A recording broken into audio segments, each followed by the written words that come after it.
Programang ito ay rated SPG. Striktong patnubay at gabay ng magulang ang kailangan. Maaaring may masiselang tema, lengguwahe, karahasan, sexual, horror o droga na hindi angkop sa mga bata.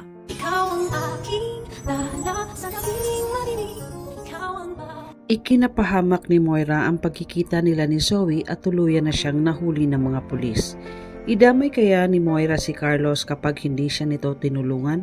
Magandang araw at ito na nga tayo sa ating pinakaabangang tagpo sa Abot Kamay na Pangarap. Welcome to my channel. Please don't forget to like, comment, and click the bell button para lagi kayong updated sa aking mga videos. Samantala sa Japan, dahil sa mga ebidensyang natuklasan ni Annalyn kay Zoe, ay hindi na niya ito ipinaligtas para mahuli ng tuluyan si Moira. Dahil malakas ang kutob niya na nagsisinungaling sa kanila si Zoe at alam niya na nakikipagkita ito kay Moira dahil sa nakita niya ang bonnet na suot ni Moira at ngayon ay na kay Zoe na. At ang taong tumawag sa hotel na nagpa-return call at nang tawagan niya ito ay si Moira ang sumagot. Hindi naman makapaniwala si Lynette at Robert sa sinabi ni Annalyn, kaya gumawa sila ng paraan para mahuli nila si Zoe at Moira. Kinabukasan, nagpaalam si Zoe sa Daddy Robert niya na may kikitain siyang kaibigan. Nag-alok naman si Robert kay Zoe na sasamahan niya ito pero tumanggi si Zoe dahil hindi naman daw siya makikipag-date. Maya-maya ay dumating naman si Annalyn at nakita niya ang tatay Robert niya at si Zoe at niyaya niya si Zoe na gumala. Pero tinanggihan din ito ni Zoe dahil nakakumit na siya sa friend niya na magkikita sila. Sabi ni Annalyn na okay lang yon at sabay yakap niya kay Zoe para mailagay niya sa bag ni Zoe ang tracking device. Ipinagtaka naman ito ni Zoe kung bakit may payakap-yakap pa si Annalyn. Sabi ni Annalyn na masaya lang siya dahil magkakasama sila sa Japan. Ang hindi alam ni Zoe na siya ang magiging dahilan para mahuli nila si Moira at nagpaalam na si Zoe. Pag-alis ni Zoe ay dumating naman si Lynette at Doc Lindon.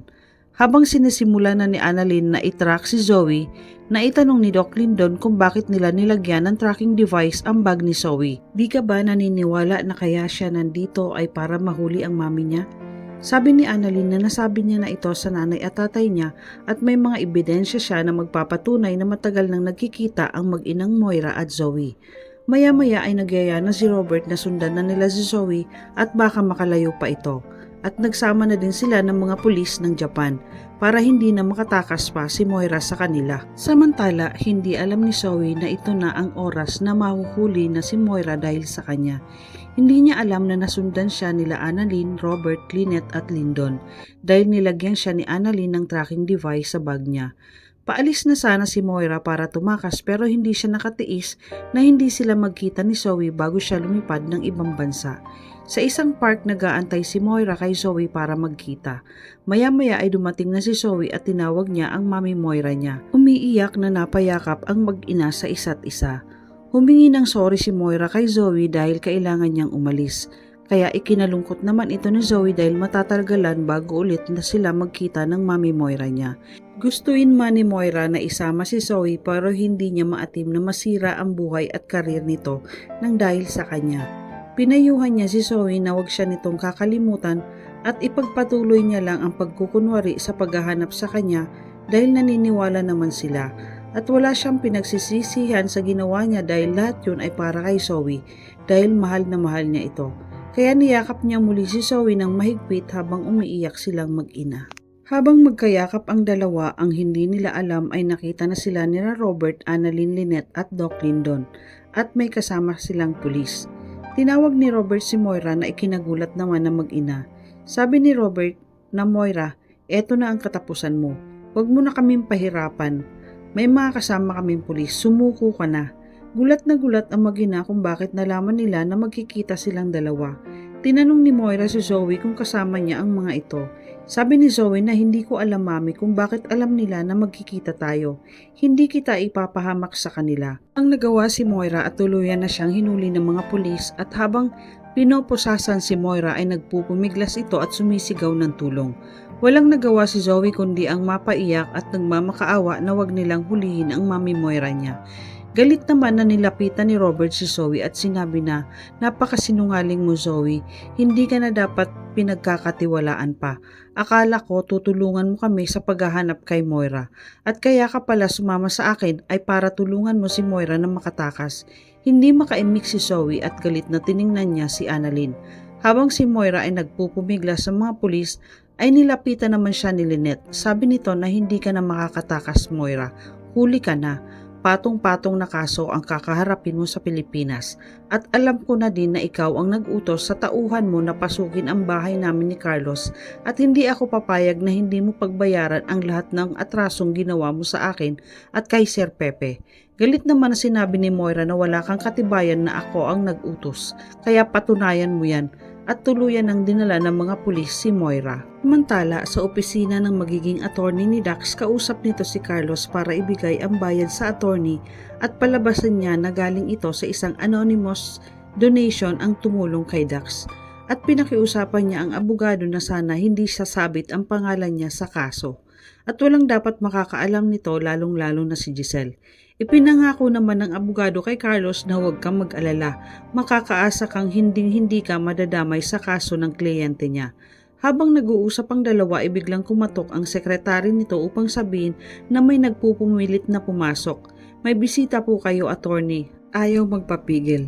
Naitanong ni attorney at Carlos kung sino. Sabi ng sekretary na si Giselle Tanyag po. Ikinagulat ito ni Carlos, hindi niya alam ang gagawin. Nang biglang pumasok si Giselle at nakita si Carlos, ipinagtaka ito ni Jess kung bakit nandito si Carlos. Sabi ni Giselle, "Anong ginagawa mo dito?" Sabi ni Carlos na gusto ko din sanang alamin kung sino ang nagbigay ng abogado ni Dax dahil hindi ako makakapayag na makalabas siya kahit na may bigating abogado pa siya. Kaya sinabi ng abogado na may isang tao na ayaw magpasabi ng pangalan na nagbigay ng abogado para kay Dax. Ipinagtaka naman ito ni Giselle pero iba ang kutob ni Giselle. Maya-maya ay nagpaalam na si Carlos. Habang kausap ni Giselle ang abogado ay tumunog ang telepono ni Giselle at nakita niyang tumatawag si Lynette. Agad naman nitong sinagot ni Giselle. Sabi ni Lynette na, "Ma'am Giselle, may good news po ako sa inyo. Hawak na po ng mga pulis si Moira. Nahuli na po namin siya." Ikinagulat ni Giselle ang ibinalita ni Lynette. Napaiyak at sa tuwa si Giselle at sinabi niya sa wakas na huli na din ang babaeng yan at mapagbabayaran niya na ang lahat ng kasamaan niya kay Papa. Nabanggit na din ni Lynette na bukas na sila babalik ng Pilipinas kasama nila si Moira. At nagpaalam na si Lynette dahil mag-aayos pa sila ng gamit. Nagpasalamat naman si Giselle kay Lynette at ibinaba na ang tawag.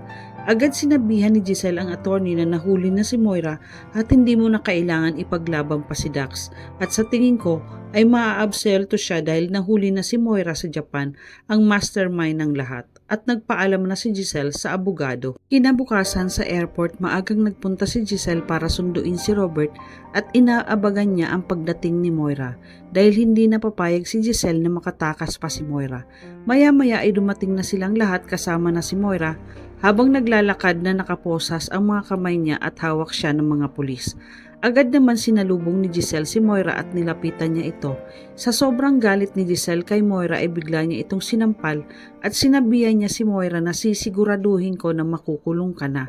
Pagbabayaran mo ang lahat ng ginawa mong kasamaan kay Papa. Hindi ako titigil na hindi ka mabulok sa kulungan dahil hindi na magtatagal maghihimas ka na ng malamig na rehas sa kulungan.